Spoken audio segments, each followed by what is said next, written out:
देखिए ऐसा है कि जैसा हो रहा है पिछले 11 साल से, सांस ही नहीं दे रहा है, लेने दे रहा है मुसलमानों को। कभी लव जिहाद, तो कभी आर्टिकल 370, तो कभी ट्रिपल तलाक, तो कभी सीएए, तो कभी यूसीसी, तो कभी हर मस्जिद मंदिर, हर मस्जिद दरगाह खानकाहों के नीचे मंदिर तलाश किया जा रहा है। हत्ता के ख्वाजा मोइनुद्दीन चिश्ती रहमतुल्लाह अलैह की दरगाह में मंदिर तलाश किया जा रहा है, और खामोशी गवर्नमेंट।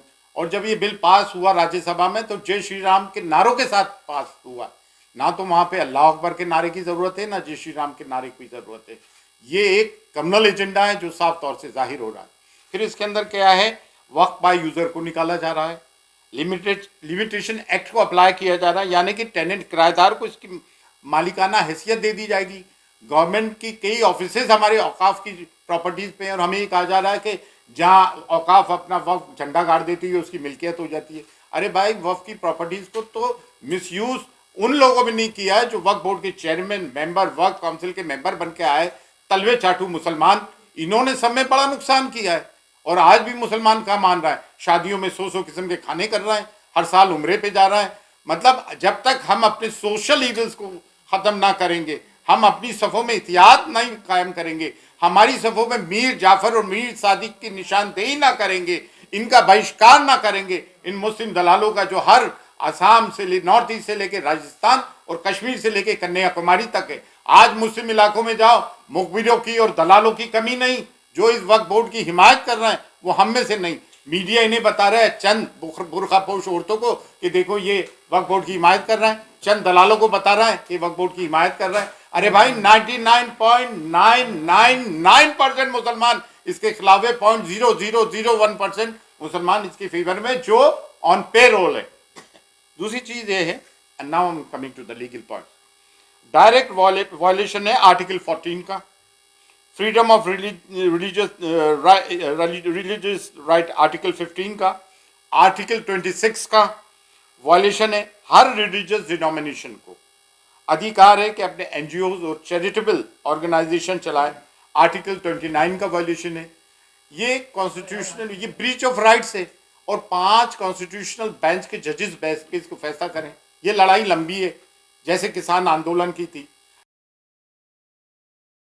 कि पर्सनल लॉ बोर्ड से ये गुजारिश है, वो ये गुजारिश है कि जैसे ट्रिपल तलाक के मामले में, बाबरी मस्जिद के मामले में इनका जो एटीट्यूड रहा, बड़ा डोसाइल एटीट्यूड रहा। हम ये चाहते हैं कि इनके एटीट्यूड में एग्रेशन हो। इसका मतलब ये नहीं कि हम वायलेंस ब्रीच कर रहे हैं, लेकिन अब इनको अपने तरीक़ाकार में तब्दीली लाना पड़ेगी। इससे ये काम नहीं चलेगा, और एक यूनानिमस डिसीजन लेना पड़ेगा, बिल इत्तेफाक राय। उसमें जमीयत उलमा हिंद भी हो, जमात इस्लामी भी हो, दीगर ऑर्गेनाइजेशंस भी हो मुसलमानों की, और मुस्लिम दरगाह और खानकाहों का आना भी ज़रूरी है। दरगाह और खानकाहों के वो सरकर्दा मुसलमान जो मुसलमानों के हक में बाबांगे दौल बोलते रहे, ना कि वो दलाल जो कि हुकूमत की चापलूसी करते रहे अपने छोटे छोटे इंटरेस्ट के लिए, अपने मफादात के लिए, जिनके चेहरे आज काले पड़ गए और चेहरों पे तबर्रा बरस रहा है। दूसरी चीज ये है, हम हिंदुस्तान की सालमियत में, इसकी अखंडता में विश्वास करने वाले लोग हैं। इसीलिए हमने 1947 के पार्टीशन को ठुकरा कर इस देश में जहाँ हमारे बुजुर्ग दफने कब्रें हैं, इसको अपनाया है। लेकिन हम इस बात को भी फरामोश नहीं कर सकते कि हमारे सामने बद्र हुनैन, खैबर व खंदक, करबला भी है। जुर्रत अली और फ़िक्र हुसैन हमारा दस्तूर अमल भी है। और इस तरह के मामलात में ये हमेशा से इन इस्लामिक दुश्मन और मुस्लिम दुश्मन ताकतों के खिलाफ ये एक मील का पत्थर साबित हुई है। आज कोई अगर मुसलमान ये बात करता है, या कोई गैर ये बात करता है कि हम फ़िरक़ों में बटे हुए, तो अल्हम्दुलिल्लाह आज की तारीख में ना हम फ़िरक़ों में बटे हुए हैं, ना बिरादरियों में बटे हुए हैं। आज मुसलमान वफ़ के मामले को लेके अल्लाह का शुक्र है, अल्लाह का शुक्र अदा करते हैं कि हम एक प्लेटफॉर्म पर हैं। आप देखें, मुझे एक बात बताइए, एक चीज़ और लिखी है कि अगर कोई मुसलमान इसको वक्फ करना चाहे मिल्कियत, ये अल्लाह और उसके रसूल की, पहला वक्फ अल्लाह के रसूल सल्लल्लाहु अलैहि वसल्लम ने कायम किया था कि कोई मुसलमान अगर कोई चीज़ वक्फ करना चाहता है तो he should be a practicing Muslim for 5 year, 5 साल के लिए प्रैक्टिसिंग मुस्लिम हो। ये कौन डिसाइड करेगा भाई? कि वो प्रैक्टिसिंग मुसलमान है नहीं है, नमाज पढ़ता है नहीं पढ़ता है, रोजा रखता है नहीं रखता है। भाई मुसलमान के घर में पैदा हुआ मुसलमान है, हिंदू के घर में पैदा हुआ हिंदू है, क्रिश्चियन के घर में पैदा हुआ क्रिश्चियन है। ये तो मतलब प्रैक्टिस। और फिर दूसरे ये है कि आप प्रबंधक कमेटी सिखों की हिंदू एंडोमेंट एक्ट में क्या गैर हिंदू है? क्या सिख प्रबंधक कमेटी में क्या कोई गैर सिख है? जेएनयू के धर्मस्थलों में कोई, उनके मजहबी मामलों में कोई गैर चयन है? तो फिर हम मुस्लिमों के मामले में कोई गैर मुसलमान क्यों, काय को हो? और दूसरे हमारे को तो लूटा है अपनों ने, इन मुस्लिम दलालों ने जो वक्फ बोर्ड के मेंबर रहे, वक्फ काउंसिल के मेंबर रहे, इन्होंने जमीन को चाटा है, खाया है, और आज भी ये दलालियां कर रहे हैं। ये बात तो जायज है, लेकिन इसका मतलब थोड़ी कि कोई गैर मदाखलत करे हमारे कामों में। देखें, बारगाह हुजूर गईमा सुल्तान ख्वाजा मोइनुद्दीन चिश्ती की वो दरगाह है जहाँ से मजहबी हमआहंगी का मतलब कम्युनल हार्मनी का, सांप्रदायिक सौहार्द का हमेशा पैगाम गया है। लेकिन यहाँ से कलमा हक भी पढ़ाया गया है, दीन इस्लाम को भी फरोग दिए। 800 साल की हमारी मिरास ये बताती है कि हमने थिक एंड थिन में हमेशा इस देश की सालमियत का भी और मुसलमानों का भी ख्याल रखा है।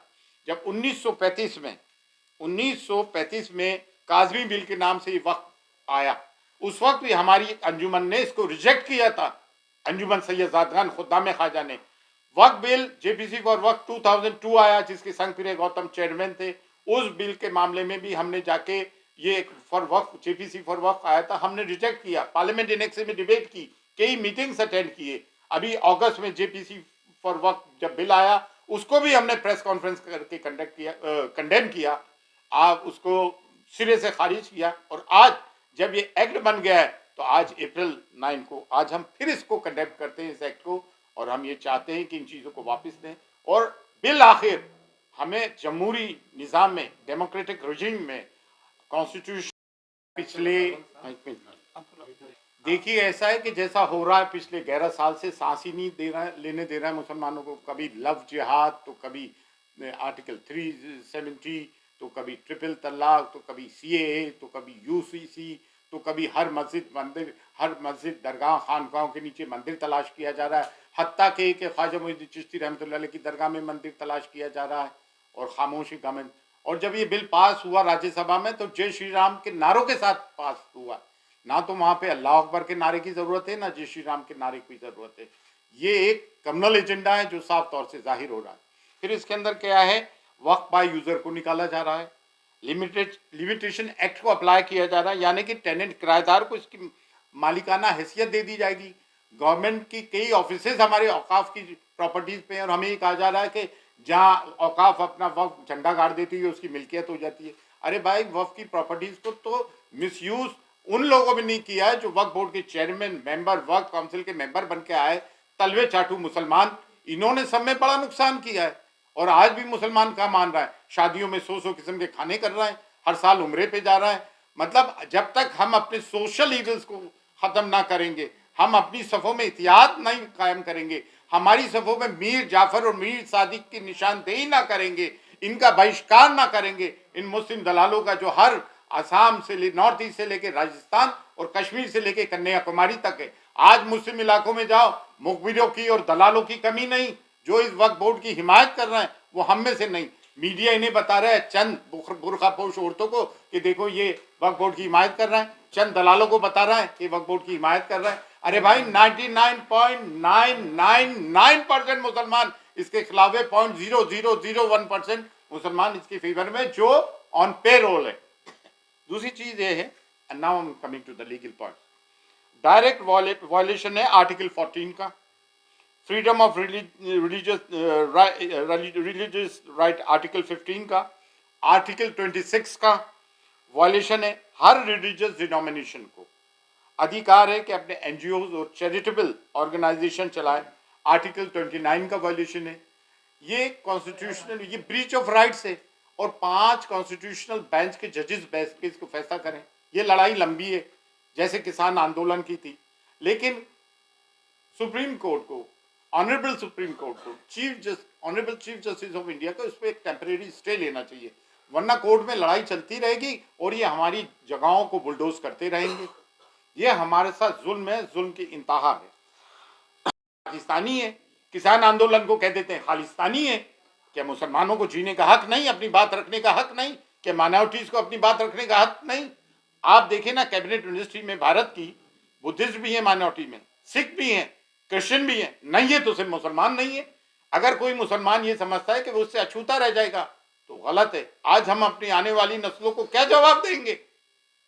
इसमें दरगाहें, खानकाहें, मदारिस, मस्जिद, कब्रस्तान सब आते हैं। कोई ये समझता है कि अरे हुकूमत से लड़ो, अरे भाई हुकूमत ही तो एक्ट लेकर आई है, जो ये एक्ट लेकर आए उसी के खिलाफ तो हम बोलेंगे। तो ये हमारा आज का मौजू था, हमारा मौकफ था कि हम आउटराइट इस एक्ट को कंडेम करते हैं। अच्छा, आज मैं शेरवानी भी नहीं पहन के आया, ये एक सिंबॉलिक जेस्चर है कि अब शेरवानी उतारने का भी वक्त आ गया है और रोड पर आने का वक्त रहा है। फैसला मुस्लिम पर्सनल लॉ बोर्ड करेगी, लेकिन यूनानिमस डिसीजन हो, बिल इत्तेफाक राय होकर हमें फैसला लेना, जो भी फैसला हो उस पर अमल करना है, कानून के दायरे में रह के, पीस के दायरे में रह के। और हम Supreme Court, honourable Supreme Court से, honourable Chief Justice of India से चाहते हैं कि हाँ, इस देश की अखंडता सालमियत जब बरकरार रहेगी, जब हम में प्यार, मोहब्बत, इत्तेफाक रहेगा, जिसके हम हमेशा से हामी भी रहे, कायल भी रहे। ख्वाजा मोइनुद्दीन चिश्ती की दरगाह वो दरगाह है जहाँ के हर धर्म, संप्रदाय, डिनोमिनेशन के लोग आते हैं और हमने हमेशा उनका खैर मकदम किया है। लेकिन हम इस बात को भी नहीं भूल सकते कि हम मुसलमान हैं। अमानिल्लाह, अल्लाह।